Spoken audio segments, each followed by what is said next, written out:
உங்களுடைய கட்சியையே தடை செய்ய வேண்டும் என்கிற அளவுக்கு இவர்கள் எல்லா விதமான விமர்சனங்களையும் உருவாக்கி வைத்திருக்கிறார்கள். ஒரு பக்கம் இந்த 41 பேர் உயிர் இழப்புக்கு காரணமே விஜய் தான். விஜய் ஒரு கொலைகாரன், எனவே விஜய் மீது கொலை குற்றம் சுமத்தி அவரை கைது செய்ய வேண்டும் என்பது போன்ற அநாகரிக குரல்கள் இன்னொரு பக்கம் எழுகின்றன. அரசியலையே செய்யக்கூடாது என்று சொன்ன ஸ்டாலின் அவர்கள் ஒரு பக்கம், ஆனால் நடந்து கொண்டிருப்பது அனைத்துமே அரசியலாகிவிட்டது.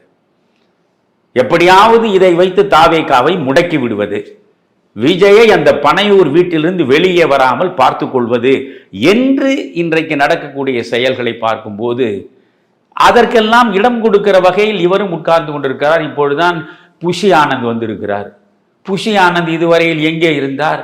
இதை விட கொடுமை என்னவென்றால், புஷி ஆனந்த் ஜாமீன் கேட்டு அவர் மனு அளிக்கிறாரு. அந்த மனு என்ன சொல்கிறார்? இந்த கூட்டத்தில்